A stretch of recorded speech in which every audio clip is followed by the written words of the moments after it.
Bambang, Vice President ADB. Senangnya double ya, karena ya banyak harapan ke ADB dan kebetulan momentumnya tuh pas karena saya udah nemu masalahnya di Republik ini. Nampak kita leleh gitu ya, dan kelihatannya ADB yang bisa jadi kunci. Jadi gini, selama ini saya tidak menduga kalau cara kita membangun kota itu ternyata ada opsi-opsi lain yang dipakai di negara lain yang lebih cepat. Saya selama ini sambil belajar, bulan ini genap 2 tahun ya, saya membelanjakan uang itu betul-betul konvensional, mewakili kota kabupaten. Kami punya seperak, bikin sekolah seperak, gitu kan. Tahun depan nunggu lagi seperak, bikin sekolah lagi seperak. Terus ternyata itu yang bikin lambat. Ini mending Bandung ini 58% belanja langsung, jadi masih bagus proporsinya ya. 42 belanja pegawai. Ada kota-kota kabupaten teman-teman saya yang belanja pegawainya itu ada yang 70%. Saya bilang sampai kiamat juga mereka nggak akan maju-maju. Karena dengan udah uangnya sedikit, pola membangunnya konvensional. Itu. Berangkatlah saya ke Amerika, ada banyak urusan, dan dalam satu kesempatan mereka cerita yang namanya municipal bond itu kan. Municipal bond itu kita obligasi, dapat cash, itu cara Amerika saya sebut gitu. Nah cuman kalau saya imajinasikan municipal bond ini oke, tapi dengan konteks politik Indonesia hari ini tidak menghindari keribetannya, yaitu apa? Masuk dulu APBD, kita rencanakan, kita ada negosiasi politik dulu, kita lelangkan lagi, hedik lagi, belum di lapangan, belum tentu seperti diharapkan dengan kondisi hari ini ya. Wah. Kemarin saya ke Inggris, nah di Inggris lah ketemu pencerahan. Jadi kota-kota di Inggris itu pembiayaan kotanya semua oleh swasta, jalan, penjara, sekolah, tiang lampu, taman-taman. Setelah dibiayai swasta, mereka bayar 24 tahun nyicil. Yang menariknya, jadi sebenarnya kota terima barang Pak, nggak usah ribet dulu memasukkan ke keranjang APBD, berdebat dulu dalam kita mah udah jadilah standar rumah sakit standar internasional, sekolah standar internasional, jalan standar seterusnya kan. Nah untuk yang service base lebih menarik lagi, kalau si swastanya memberikan barang itu jelek, operasionalnya, performanya di tahun kelima kasarnya ya, itu cicilan si Pemkotnya boleh di diskon. Ya, jadi si Pemkotnya itu fully membayar kalau performa barang dan operasional itu sebagus tahun pertama lagi. Selanjutnya dia maintain terus tuh si kualitas ini.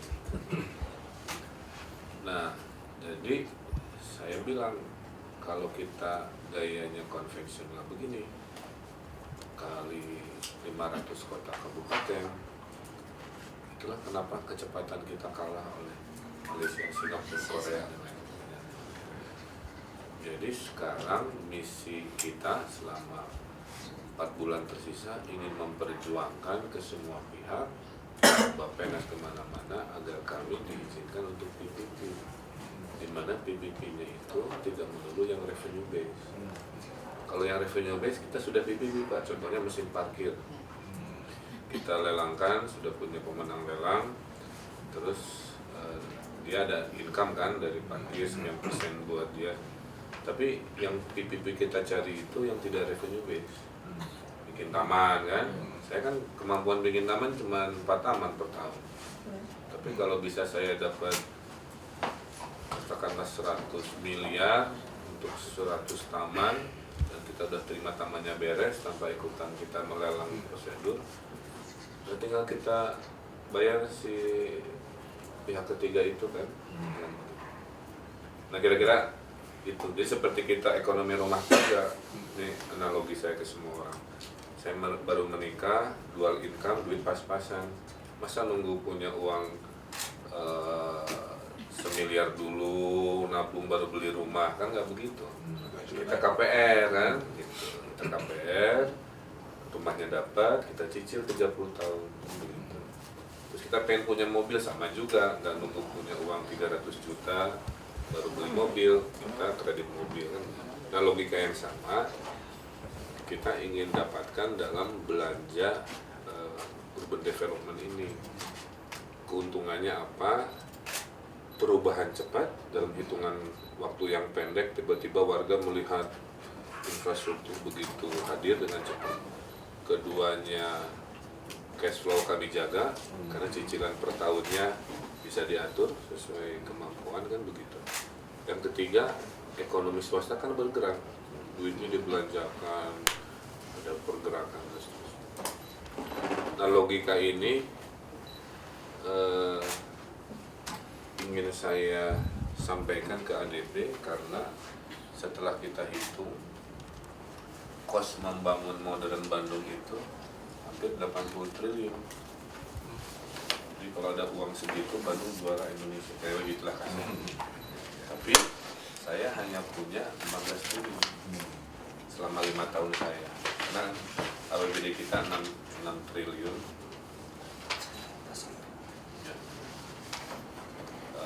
APBD kan 6 triliun, saya pukul rata aja, setengahnya saya pakai pembangunan. Kan pembangunan juga kan buat semuanya Pak, hibah, bansos, 3 triliun kali 5 tahun cuma 15 T. Jadi sehebat-hebatnya Pemkot Bandung ini, ya duitnya segitu, cuma segitu aja. Tapi mimpinya kan kayak di gambar ini.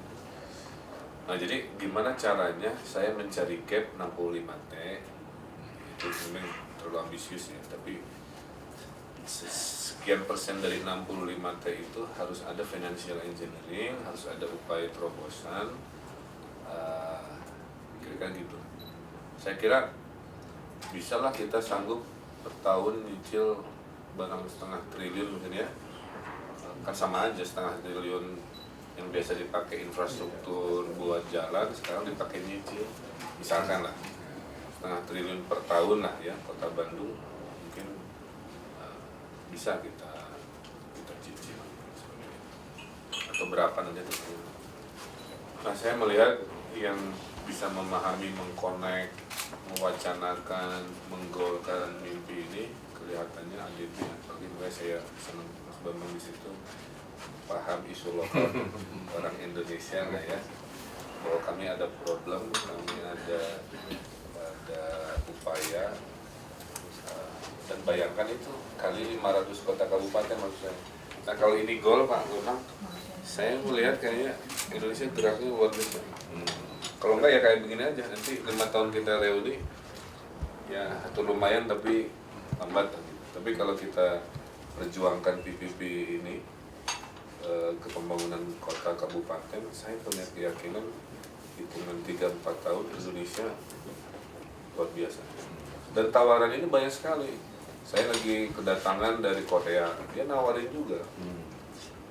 Wali mau apa, mau bangun klinik, mau bangun apa. Saya di Korea udah biasa juga di model begini. Bapak sebutin, dia kayak minjem duit lah kasarnya kan. Cuman bentuknya udah jadi barang yang kita butuhkan kan. Nah ini contohnya ada list kita sekitar. Nah untungnya Bandung, Pak Bambang, kita punya perda multi. Jadi local law-nya sudah ada si kota itu, sehingga memprotek investor. Jadi siapapun wali kotanya ganti-ganti, anggota DPRD ganti-ganti, investor ya dikunci. Jadi sebenarnya Bandung tuh paling siap, cuman saya tahap 1 lagi ngumpulin list of needs-nya si 80 T. Nah setelah ini jadi nanti dalam buku yang profesional nanti baru saya keliling kemana-mana. Tapi ingin ada dukungan bahwa apa yang Bandung sekarang kampanyekan ini harus jadi perbincangan yang hangat, bahwa inilah solusi membangun Indonesia 2 kali 3 kali lebih cepat. Kalau tidak ya gini-gini terus. Saya merengek-rengek ke APBN dan harus dilobby kan untuk dapat sesuatu. pola kehidupannya. Nah itu satu perspektif yang saya ingin dibantu dengan kehadiran ADB khususnya. Pertama, bisakah tadinya kami mau bikin seminar awal Oktober ini, kalau boleh Pak Bambang bisa hadir lagi jadi keynote supaya hasil seminar ini jadi wacana bergulir ke teman-teman wali kota se-Indonesia gitu. Keduanya, pada saat Blue Book-nya Bandung jadi kasarnya gitu, ya kami ingin dibantu skema-skema bantuannya dengan keuangan kami yang sehat lah ya. Kami ini belum KTP hanya masalah registrasi aset aja, bukan karena performa cash flow ya. Aset kami ini kan warisan Belanda, jadi berceceran, ada yang diokupasi ilegal, ada yang macam-macam. Jadi artinya kalau lihat APBD, postur APBD Bandung, kemampuan buat bayar tahunan, bahkan kalau saya bilang sampai 1 triliun per tahun, kelihatannya masih lah, karena belanja infrastruktur kita kan ada triliun ya, kombinasi BBMP-nya saja 500-an, BBMP-nya masih ya, di Starchip belum bisa. Jadi mungkin 1 triliun infrastruktur, belum biaya buat bangunan sekolah, ya. ada SPP luasannya 10, kewajiban kita yang 20%.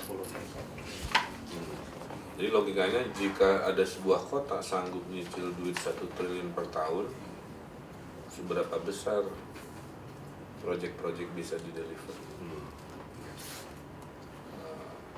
Kira-kira itu yang sebenarnya yang agenda saya yang mau curhatin ke ADB lah ya. Terima kasih Pak Wali. Ibu sekalian, Assalamualaikum warahmatullahi wabarakatuh.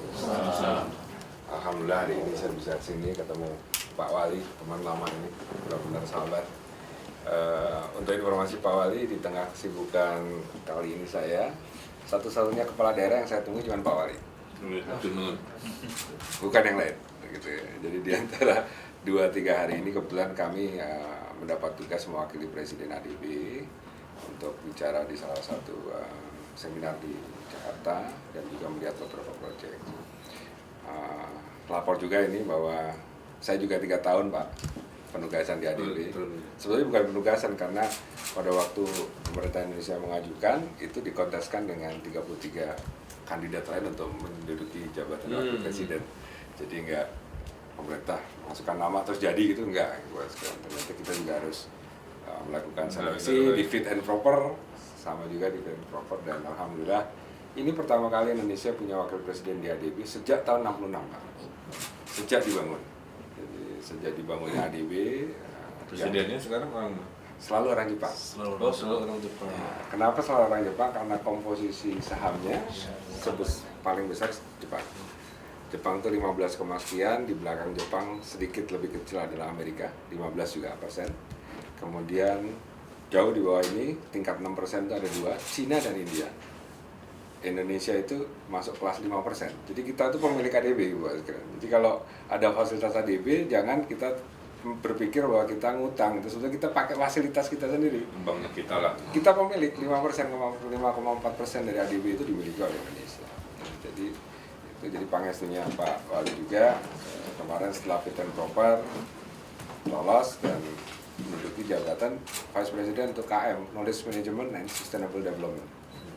Di bidang saya memang lebih ke arah knowledge, bagaimana berputar pengalaman di berbagai negara, karena dari 67 negara anggota ADB ini variasinya banyak buat sekalian. Dari yang pulau-pulau kecil, negara pulau di Pasifik seperti Fiji, Samoa, Vanuatu, itu anggota ADB, sampai yang paling barat itu negara-negara yang baru saja lepas dari Uni Soviet, Kazakhstan, Kyrgyzstan, Uzbekistan. Nah, itu 44 negara itu variasinya luar biasa. Ada negara yang disebut landlocked yang nggak punya akses ke pelabuhan, tapi ada juga negara yang disebut sea lock karena sekelilingnya cuma air. Jadi yang negara-negara di Pacific Island itu nggak punya apa-apa kecuali transportasinya lewat air atau udara ya. Kita sebut sea lock. Jadi variasinya memang luar biasa. Negara yang tertinggi di Bhutan, Nepal segala macam itu dekat Mount Everest, sampai negara yang memang di bawah permukaan laut kalau kena climate change hilang katanya Pak.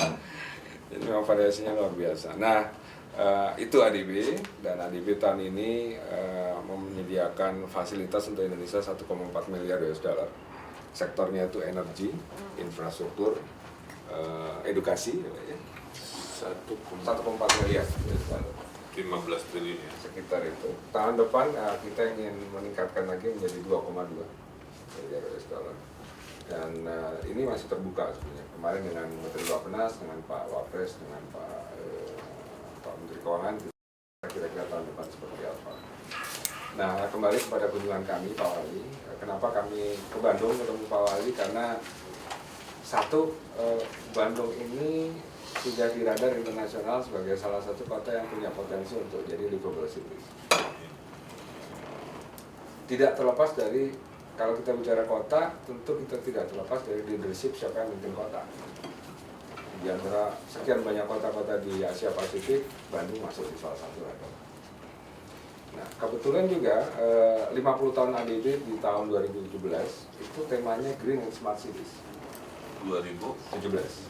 Itu 50 tahun ADB, kita akan menyelenggarakan acara di Yokohama, dan salah satu yang topik yang utama yang kita bahas adalah Green and Smart Cities.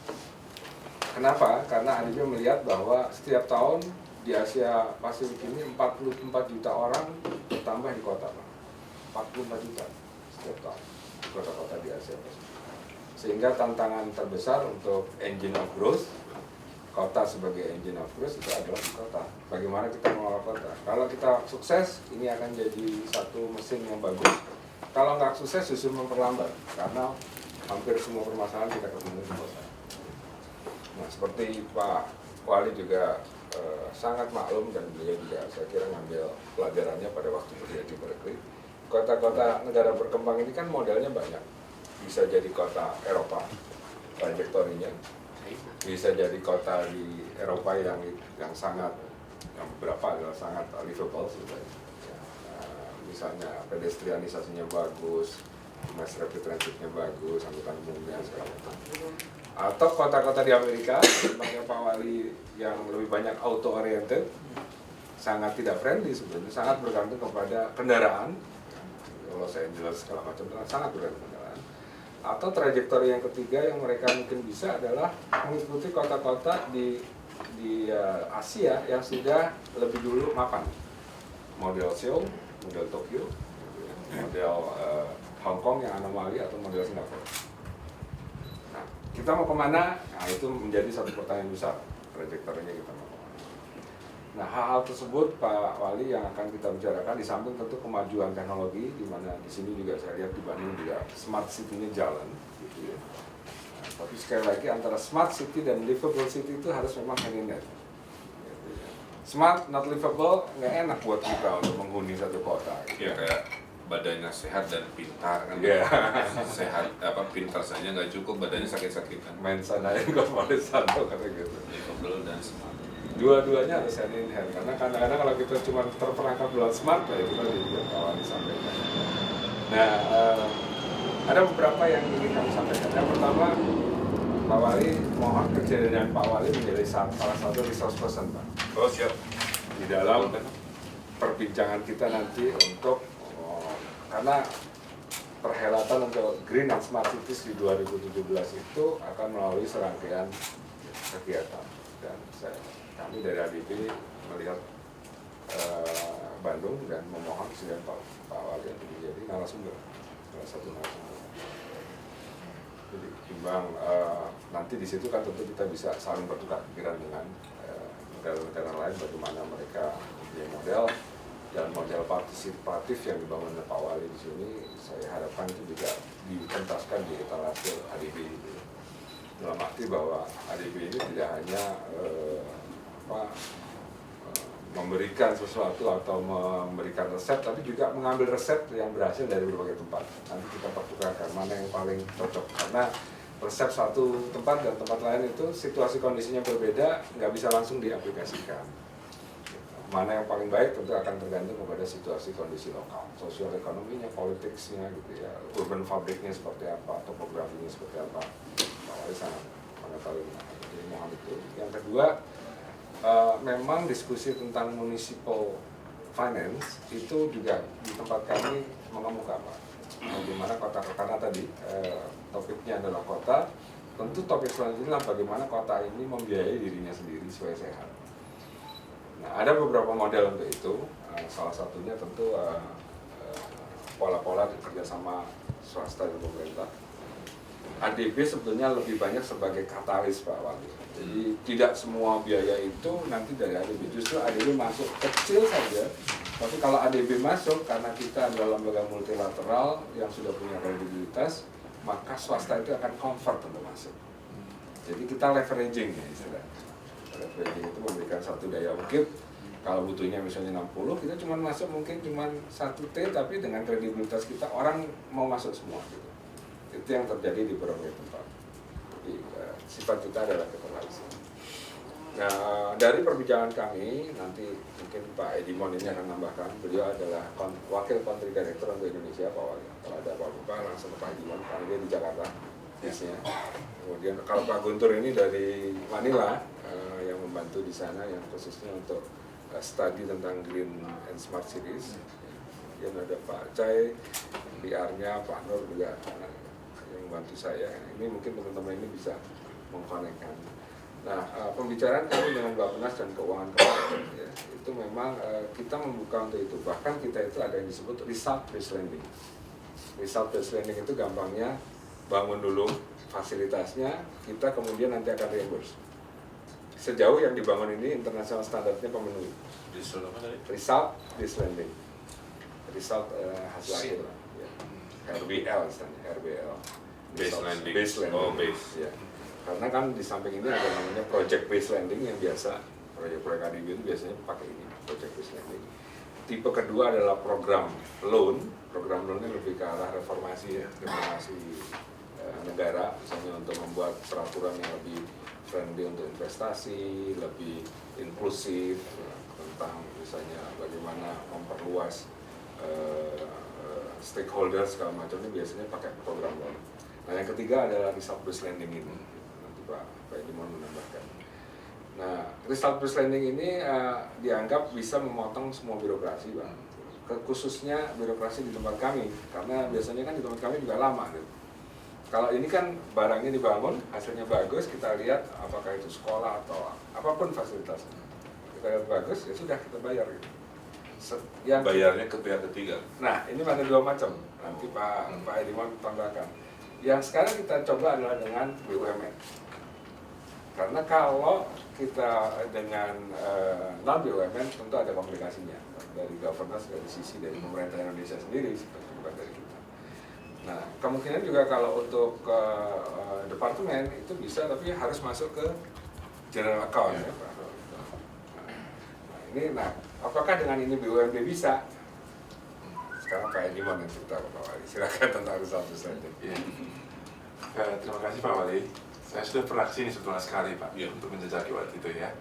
Saya juga membawa pulang beberapa pesan yang waktu itu disampaikan Pak Wali ke kita. Ya. Tapi waktu itu pikiran kita kan masih mencari cara bagaimana supaya Pak Bambang mengizinkan kita untuk langsung ngasih landing ke Bapak, ke kota-kota besar ya Pak ya. Gitu. Diskusi kita ke Menteri Keuangan waktu itu dia bilang kemarin kita sudah berhasil mengasih pinjaman langsung ke BUMN Pak, ke PLN. Dia bilang setelah itu kita pikirkan sama-sama bagaimana supaya kota-kota besar juga bisa ini. Ya, kita harus bersama-sama membangun modalnya seperti Pak Bambang tadi bilang. Kita memang harus membangun model ini yang pas dulu Pak. Nah, saya kaitkan dengan result based lending tadi yang Pak Bambang sampaikan. Sebetulnya ADB itu bisa memakai model ini. Misalnya swasta membangun rumah sakit yang Bapak inginkan, ya. Setelah misalnya swasta membangun, kemudian ADB membayar ke mereka, misalnya, lalu pemerintah kota nyicil ke kita untuk 30-35 tahun, misalnya kan. Karena cuma kita yang punya dana yang sampai sepanjang itu Pak, 25 tahun. Kalau swasta, misalnya mereka cuma 7 tahun maksimal gitu. Seperti Bapak sampaikan tadi kan, dari financial profile tadi kan, Bapak perlu dana yang panjang kan, gitu kan. Jadi barangkali matching antara kita bertiga barangkali yang kita harus carikan. Bagaimana swasta nanti jadi provider supaya ada secara politis lebih gampang gitu ya. Tapi nanti kami yang membayarkan ke swasta, nanti cicilannya bisa ke ADB atau bisa ke ininya gitu. Nah, ini barangkali seperti Bapak bilang tadi ada kendala politik kalau itu masalah utang ya. Jadi gimana caranya supaya ini kita selesaikan modelnya Pak gitu. Kalau misalnya supaya jangan kena seperti utang misalnya, kalau kita bisa ngasih ke swasta sebagai private loan, swastanya balik ke kita juga barangkali bisa kita pikirkan gitu ya. Dengan demikian Pemda juga nyicilnya cuma ke swasta. Tapi apakah itu swasta atau apakah itu ke ADB? Itu sama-sama loan kan itu yang banyak. Bagaimanapun kita harus tuntaskan juga masalah politik ini sedikit gitu. Dan menurut saya sih dari segi nasional akan gampang untuk ini. Kenapa? Karena seperti Pak Bambang bilang, sekarang ini pun employment kita itu sudah di urban semua Pak, gitu. Sudah lebih banyak di urban daripada di rural. Gitu. Jadi sebetulnya pertumbuhan kita pun, sumber pertumbuhan negara ini itu di urban sekarang Pak. Gitu. Jadi bagaimanapun secara political mindset pun kita harus berubah sedikit Pak. Gitu. Kita juga harus membawa para politisi kita sedikit untuk mengarah ke sana. Gitu. Itu barangkali ya yang perlu saya tambahkan. Tapi lagi-lagi Pak Wali kami siap karena kami melihat masalah ini sama seperti Pak Wali gitu. Nggak mungkin infrastruktur itu dibangun dengan penghasilan tahunan, tidak mungkin gitu. Bagaimanapun kita harus mencari model sama-sama yang satu model barangkali juga tidak cukup Pak. Kita harus membangun beberapa model yang bisa berjalan gitu secara bersamaan ya gitu. Barangkali itu sebenarnya saya Pak Wali. Karena kata kamu ya, Bandung kan tadi kosnya 80. Saya pukul sederhana aja 10 triliun kali 500 kota kabupaten ya. Itu udah 10.000 triliun sendiri tuh. Betul Pak. Potensi opportunity yang swasta bisa masuk investasi segera di urban development lah kan. Nah waktu saya ke Amerika juga dia bilang, Ridwan di Amerika ya gayanya begini semua ya. Semua itu sampai ada lawyer spesialis municipal bond. Jadi saya undang juga datang. Betul. Karena dia bilang tinggal nelpon lah kasarnya, bayarnya ada. Cuman kekhawatiran saya municipal bond cuma itu aja. Cara kita meroyek hari ini saya agak khawatir. Panjang gitu. Saya mau mending terima barang aja udah jadi. Kan lebih cepat juga Pak. Kalau kita ya Pak, punten. DED lelang 1 tahun sendiri, Pak DED-nya cuma 4 bulan. 4 bulan beres, kita nggak bisa konstruksi karena belum dianggarkan, belum. Berarti ini yang memperlambat Indonesia begitu. Hanya untuk merencana aja 1 tahun, padahal realnya cuma 4 bulan karena politik anggaran kan. Membangunnya baru tahun berikutnya. Ini kalikan ribuan proyek kan hilang tuh. Ya. Setengah tahun kali sekian proyek hanya gara-gara cara kita politik anggaran. Makanya kalau bisa PPP ini jadi barang, kita masalah. Nah, makanya saya lagi bertekad nyari pilot project. Nyari pilot project yang sesimpel-simpelnya. Ya betul Pak. Ya. Paling simpel itu bikin taman yang saya nyicil juga kan begitu ya. Bisa aja. Tiba-tiba ada yang bawa uang 300 miliar, seluruh Taman Bandung beres dalam 2 tahun. Jadi wagiman beneran gitu ya. Gila sama. Tapi kan itu contoh kecil. Nah yang paling urgent itu kami hari ini saya butuh 5 triliun untuk ini nih Pak, kabel car ini. Kita udah ada studinya, kemampuan tadi saya bilang nyicil juga kita ada. Legacy saya di kota Bandung ini dari sisi livability sekarang tinggal transportasi lah yang setelah jadi wali kota ternyata mimpi paling mahal itu transportasi. Yang lain rada kepegang pas transportasi rada stres lah gitu ya. Jadi juga jalan tahun ini. Ini dalam rangka turisme Pak ya? Enggak Pak, kalau kita lihat di Amerika Latin Pak, si cable car ini jadi public transport. Oh yang beratas Ya. Kayak di Bogota. Di Bogota itu. Lifestyle berubah, orang naik cable car menghilangkan mobil, mengurangi mobil, akhirnya jalanan jarang mobil. Akibatnya terjadi penyempitan jalan. Kalau kita kan hobinya melebarkan jalan, kalau di Amerika Latin menyempitkan jalan. traffic calming namanya Pak. Kapasitas. Nah itu yang kecil mas sekitar 12, 8 sampai kalau yang itu bisa sampai 34 sedikit. Jadi kayak mikro letter banget ya. Atau mini di atas. Nah maksud saya kalau di list dari 80 triliun itu yang paling betul-betul urgent sebenarnya itu ya 5T juga karena begini logikanya dia itu per kilometernya sekitar 100 miliar lebih murah kan dibanding monorail dibanding lain-lain, kapasitas juga memungkinkan. Bandung hilir jadi juga mempenetrasi lokasi-lokasi yang accessible ya kalau pakai rel ini. Nah dari 5T itu kan 40-an kilo ya kurang lebih ya. 40 kilo kan kalau dia mengcover seluruh Bandung Pak. Dapat aja minimal 1/4 rute lah gitu ya di daerah-daerah koneksi. Sebenarnya saya hanya butuh ya 5 bagi 4 1,25 triliun. Saya bisa mendeliver mimpi ini ke warga Bandung bahwa livable, sustainable, menggeser vehicle ke non BBM ini dengan itu. Cuma itu tadi belum ketemu rumusnya antara minta-minta ke APBN yang panjang lobby politiknya atau saya minta dibantu ADB mencari sebuah upaya konsorsium. Nah, bahwa kami nanti nyicilnya ke si pihak ketiga atau ke ADB kita mah nggak ada masalah, sama-sama bayar kan. Ya, betul Pak. Hanya kalau langsung ke ADB sama dengan konvensional minjem duit kan. Tapi kalau kita kan pengennya si pihak ketiga yang disetujui ADB dia mendeliver barangnya, Pemkot Bandung terima barang. Nah, masalah nyicil ke mana terserah. Tapi poinnya kalau bisa yang ideal itu kami nggak menender barangnya. Ya, betul. Tahu-tahu udah jadi aja running gitu. Tiap tahun dengan langsung annuity ya, annuity payment. Itu payment ya. Oke. Nah kalau dari kapasitas kita tadi dengan nanti peningkatan PAD di masa depan ya nyicil 500 triliun masih bisa saya lobby politik lah. Pak Wali mungkin juga untuk yang tadi apakah fasilitas public goods atau yang lain kan Pak Wali selalu bilang PPP, tapi mungkin kalau gayanya Pak Wali ini saya tambah 1P lagi, public private people partnership. Jadi biarlah juga warga itu dibuka kesempatan mereka untuk memiliki misalnya fasilitas itu Pak. Definisi memiliki itu gimana? Memiliki itu bisa mereka ikut serta dalam share. Kalau Bapak membangun satu fasilitas tidak hanya public private tapi dibuka juga satu percentage yang orang juga bisa memiliki.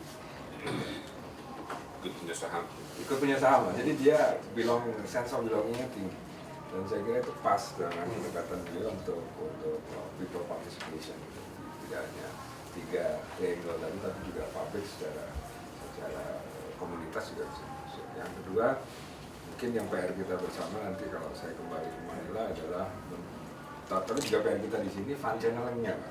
Memang ini tadi kalau si minat segala macam kan semua oke nih.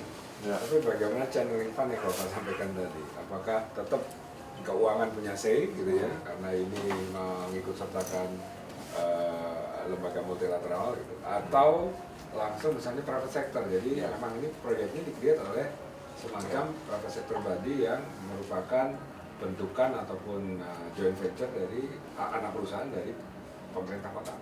Itu juga dimungkinkan. Jadi kita ADB beroperasi sebagai private sector arm-nya. Sama kalau World Bank itu punya AFC, kita juga di ADB punya ADB Private Sector Group.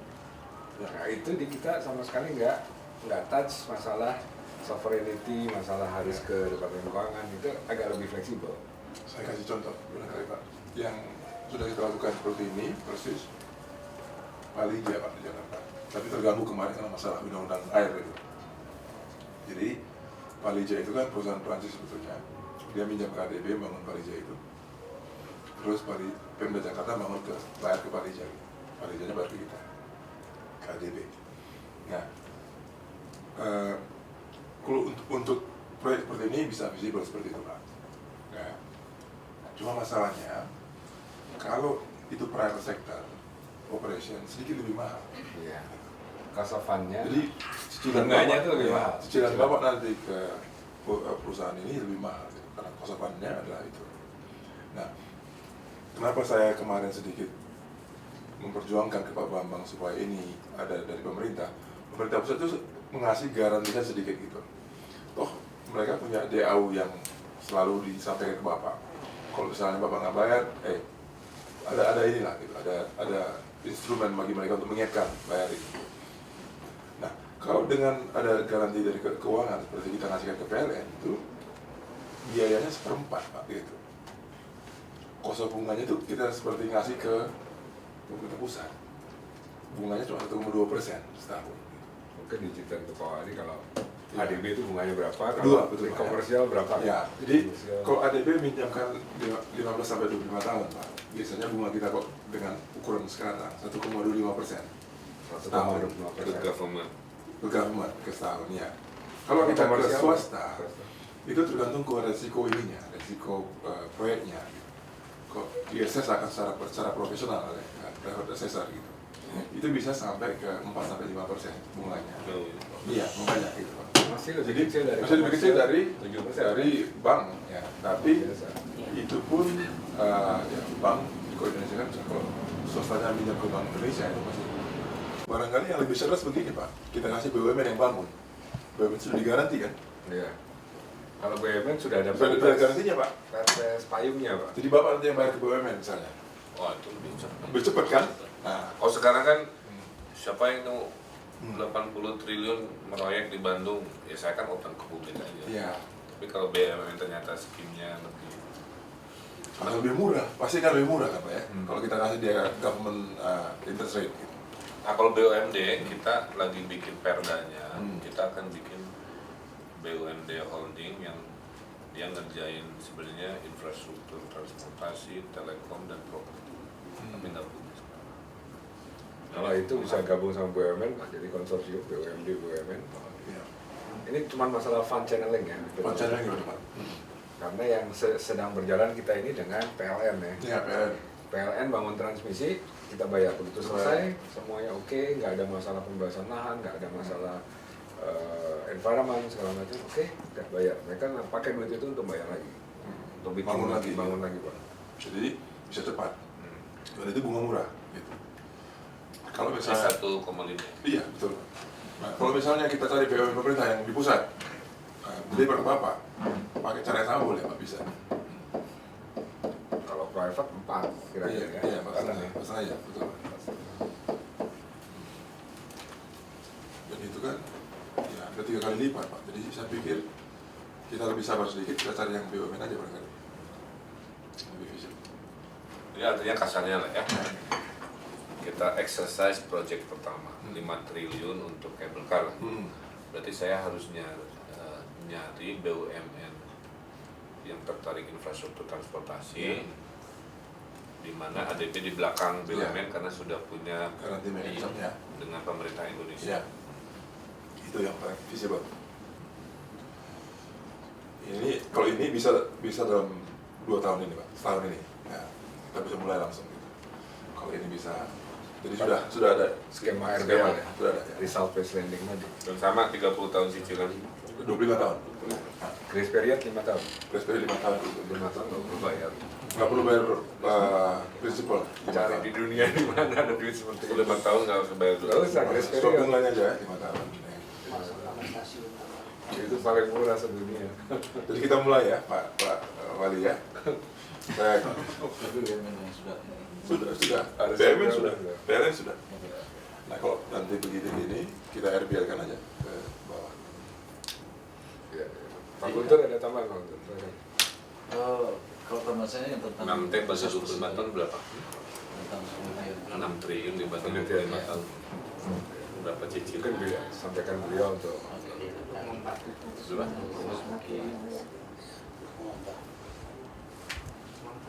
plus annuity payment nanti. 240 miliar. 240 miliar. Ya. Jadi ya dari Pak Wali Plus 40 miliar per tahun. ya, dari segi knowledge sebenarnya ide ini sangat menarik sekali. Jadi saya sudah bisikan ke Pak ini, mungkin di samping untuk resource person dalam rangka yang ADB birthday tadi, kita juga bisa mengundang Pak Wali untuk memaparkan ide ini Pak ke financing group. Karena ide semacam ini semacam angin segar sebenarnya. Sebelum trip saya ke Amerika dan ke Inggris, saya nggak pernah punya pengetahuan itu. Jadi bawaan saya agak hopeless gitu. Pas ngelihat price tag 80, punya duit 5 tahun cuma 15, dan gimana cara?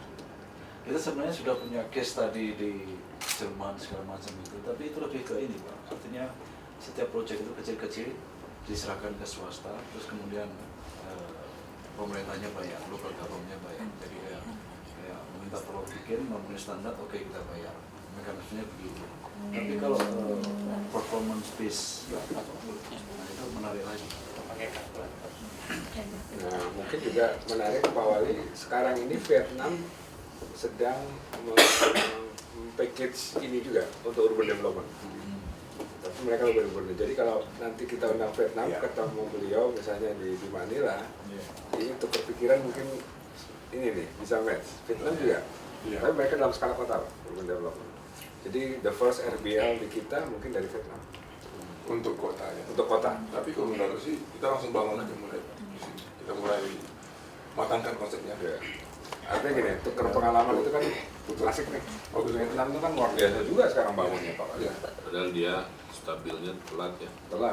Iya. Perang Vietnam beres 75 kan. Iya. Betul Pak. Tapi mereka nggak menghadapi masalah land acquisition segala macam, karena pembagian tanahnya itu mereka spesifik sekali. Kalau yang untuk private sudah ini, kalau yang lain-lainnya itu masih under federal government. Makanya dia mau bikin jalan straight Oh, kayak Tiongkok ya. Iya. Tiongkok pasti Pak. Masih seperti itu. Kita gusur bantaran kali aja nah.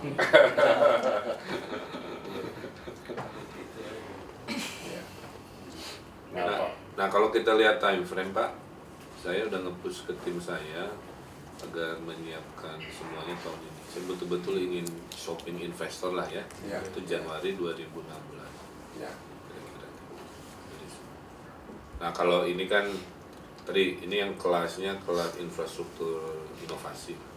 Saya juga akan mulai Januari itu yang tadi yang non inovasi tapi kebutuhan dasar. Trotoar. Ini saya tadi rapat trotoar kan punya dana sekian ya segitu aja. Dari 100% panjang yang harus ditrotoarkan, kami nyicil belasan persen. Dan kalau begini kan udah sekali 1 tahun kasihin ke siapa? BUMN di Karya misalkan kan, dia bangunin semua trotoar se-Bandung dalam 2 tahun beres. Termasuk operasi dan pemeliharaan nanti Pak. Bapak tinggal performance base aja. Kalau memenuhi performance bayar tiap tahun annuity-nya kan. Jadi memang yang kita dapatkan kualitas dan efisiensi operasi dari swasta untuk infrastruktur pemerintah. Itu yang jarang. Saat ini kan networking yang mau 5T proyek transportasi ini. BUMN mana yang kira-kira tertarik? Kan kuncinya sebenarnya ngedilnya ke ADB. ADB ngedil dulu dengan si X ini. X ini kan tinggal datang ke saya, kulon nuwun Pak mau ikutan kan. Ini FS segala macam udah selesai Pak. Sedang proses. Oke, biasanya kita pakai itu sih. Kalau harus ada dokumennya. Nah, Safeguard. kami ada lokal, ya lokal itu kan yang ngerjain ITB lah. Nah, saya nggak ngerti kalau level ADB, tim FS ini harus konsultan.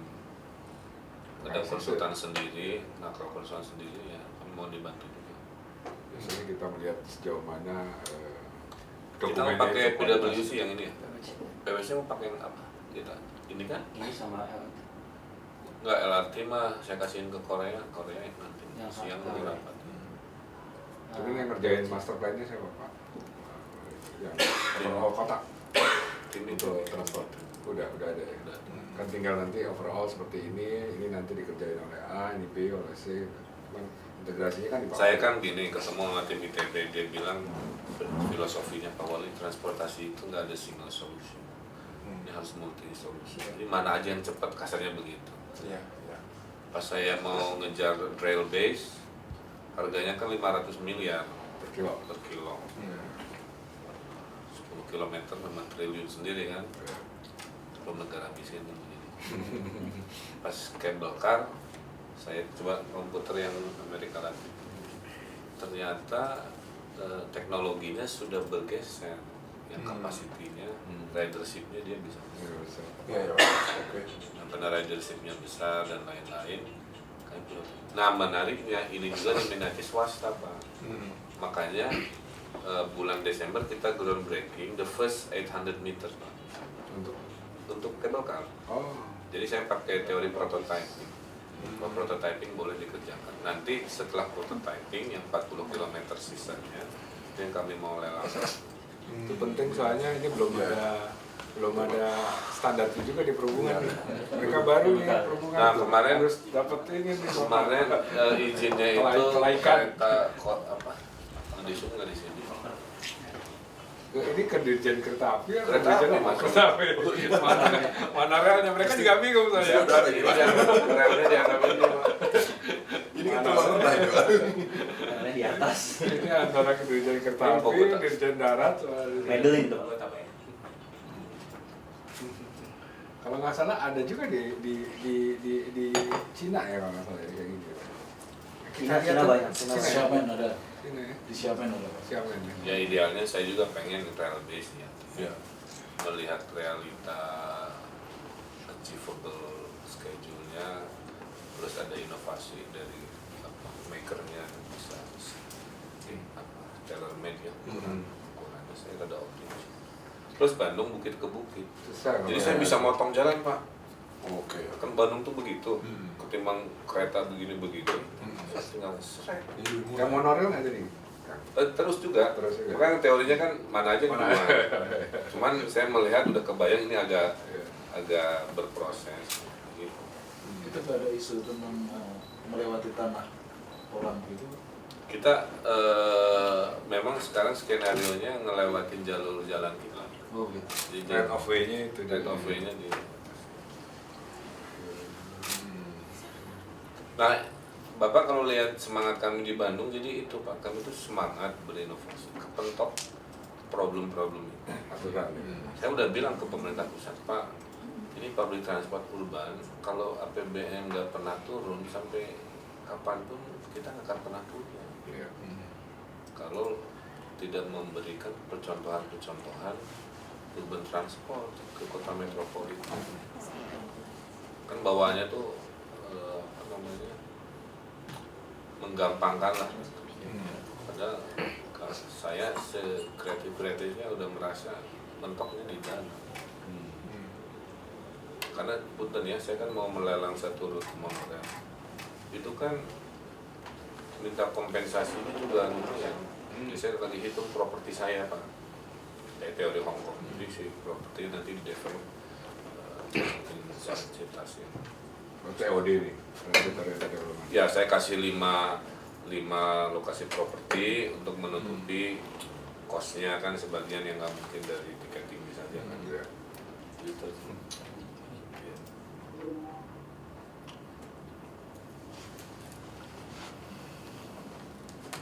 Kalau ini mau mapping percakapan warga, Pak. Jadi berbasis kecamatan. Jadi ngambilnya dari datanya? Semua orang yang bercakap-cakap di sosial media itu mesin kami bisa rekam. Terus kami klasifikasikan berdasarkan lokasi, berdasarkan kata yang dibicarakan. Saya lagi ngerasain Pak Wali. Nah ini ada berbasis akunnya wali kota, berbasis topik-topik, berbasis kedinasan, dan masing-masing dinas kan juga punya Twitter. Berapa banyak orang bercakap-cakap dengan dinas kami juga terdapat di situ. Kita lihat waktunya yang enak juga. Kalau boleh di Bandung lebih bagus. Bawang sih tak. Nggak, pilihannya di sini atau di Vietnam, jadi langsung Lihat di lapangan. lihat problemnya di kota yang sedang berwacana. Iya. Bro, jadi harus begini. Bro, gayanya begini. Ini kayak serah terima permias. Ingat zaman dulu lagi. Lu ketua mahasiswanya Pak Bambang. Itu juga. Pindah ke saya.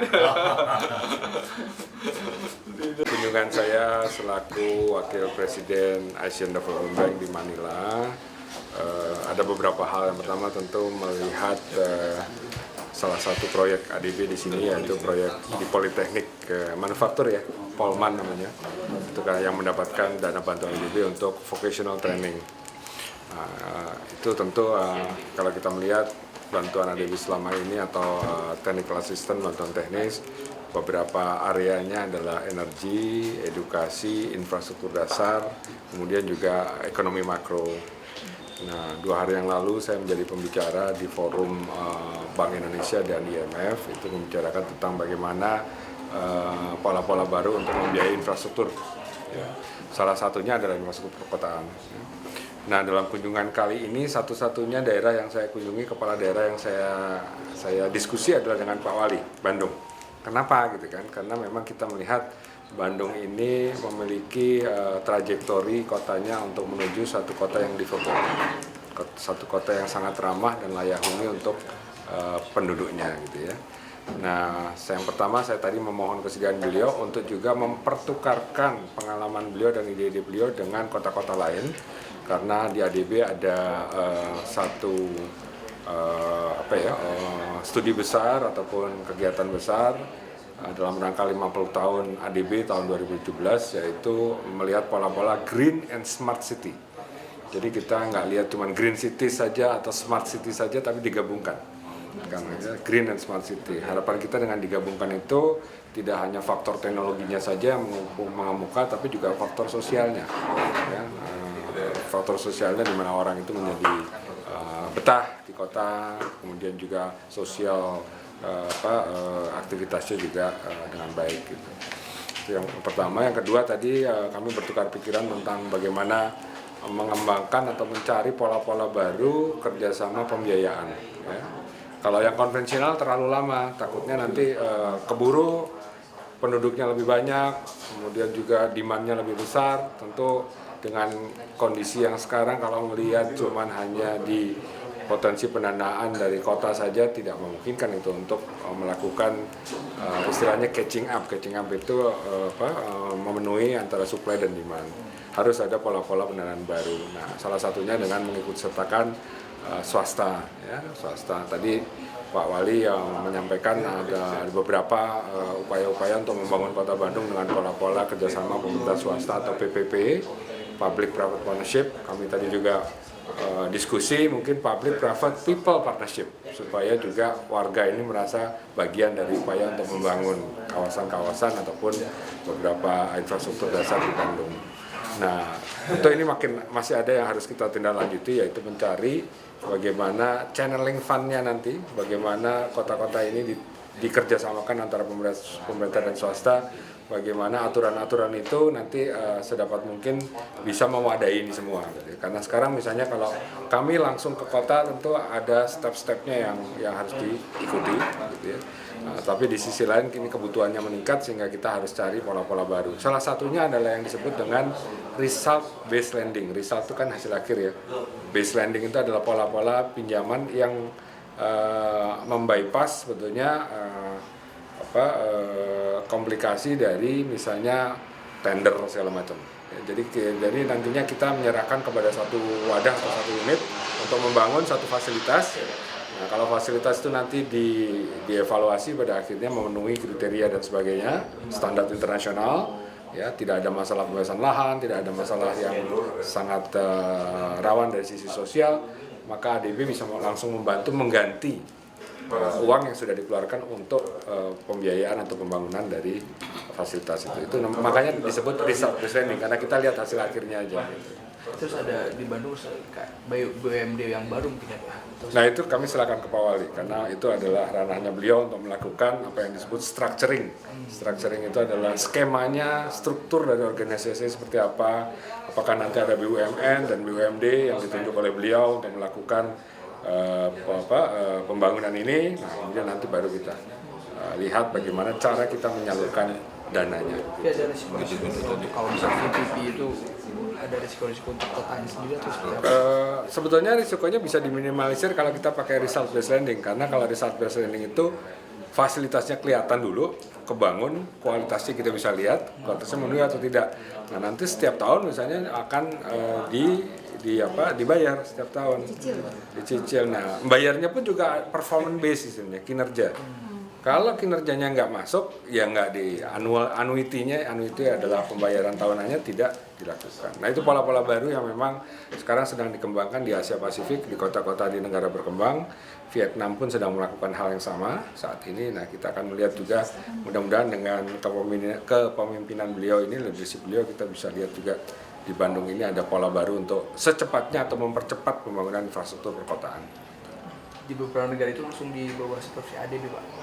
Iya, kita kerjasama untuk melakukan mencari pola-pola yang paling pas. Gitu, Kedepan juga dengan Bandung akan. Kita sedang eksplor dengan Bandung. Nah, jadi saya bawa country director saya, deputy country director saya, Pak Edimon ini yang base-nya di Jakarta, saya sendiri di Manila kan. Nanti yang harian beliau yang akan melihat sejauh mana kita bisa melakukan restructuring ini dengan cepat. Gitu. Karena waktu adalah musuh terbesar kita untuk membangun infrastruktur ya Pak ya. Pak Wali tahu sekali, kalau kita biasa kecil-kecil nanti lamanya nggak sampai-sampai gitu. Harapannya Pak kapan Pak? Maksudnya kerjasamanya ingin dipercepat itu? Mungkin strukturisasinya, kemudian juga penyiapan organisasi segala macam itu tahun ini, hingga tahun depan mungkin bisa kita mulai, mudah-mudahan ya. Ada melihat itu. ADB ini sudah ada kerjasama dengan BUMN, sehingga BUMN kalau minjem duit ke ADB hanya 1,5%. Sehingga proyek pertama yang akan kita kejar adalah proyek kabel car. Jadi insya Allah kabel car yang 40 km itu nanti dibiayai oleh ADB, yang ngerjainnya BUMN. Tapi kalau yang ngerjainnya swasta bukan BUMN mungkin lebih berat karena dia pasti 5%, sehingga kita nyicilnya si Pemkot itu pasti lebih mahal kan. Nah ini yang kita kejar, mudah-mudahan dalam 4 bulan bisa kita proses BUMN mana di Jakarta yang tertarik, karena duitnya udah ada. Jadi masalahnya bukan duit, masalahnya duitnya udah ada dari mereka, tinggal BUMN-nya siapa yang mau ngerjain dengan waktu yang pendek kita kebutuhan. Nah itu berita baiknya. Kenapa dipilih kabel car? Karena secara jadi monorail juga terus diproses, ini kan lagi proses lelang juga. Tapi kabel car itu lebih murah 1/5-nya. Uji cobanya kabel car tadi, uji coba proyek. Dan kabel car insya Allah kalau tidak ada halangan Desember kita mulai prototipe ya. Prototipe yang 800 meter itu yang Taman Sari ke Cihampelas. Tapi yang 40 km sisanya itu yang dilelang secara umum dan diharapkan BUMN yang menang, karena berarti kan nanti skema pembayaran kitanya lebih murah. 40 km rutenya. 42 ya. Ada nanti petanya saya liatin kalau. Rutenya masih yang dulu nggak? Rutenya seluruh Bandung. Sampai timur. Dari Cicahem sampai alun-alun sampai ke barat timur muter-muter. Dari Dago ke lebih panjangnya itu? Total investasi berapa Pak? Kira-kira waktu? 5 triliun. 5 triliun. Dalam 40 kilo kalau monorail kan kali 500, 20 triliun. Jadi kira-kira berapa tahun Pak? Kalau yang 800 kan Desember, kalau yang 42 km kapan terwujudnya? semua gini, yang 800 meter dimulai Desember insya Allah, yang 40 km tahun depan. Mulai dilelangkan. Dan dibangunnya juga.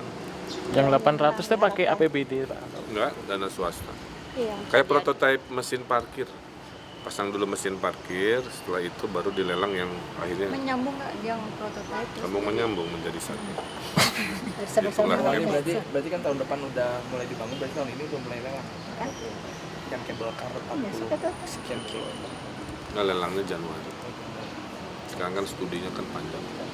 Tapi intinya ya ini curhat sebagai wali kota, yang paling susah itu mewujudkan mimpi transportasi modern. Karena memang mahal. Terus kalau pakai duit sendiri nggak mungkin.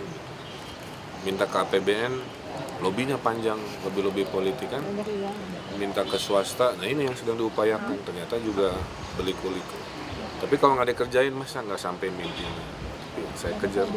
Ada referensinya nggak Pak? Kabel car di Indonesia belum? Atau Belum ada. Yang paling banyak di Amerika Latin. Amerika Latin? Mereka itu bagus karena kotanya tuh kayak Bandung, berbukit-bukit. Jadi antar bukit yang susah pakai kereta kan, karena sudutnya terlalu curam, itu bisa pakai kabel.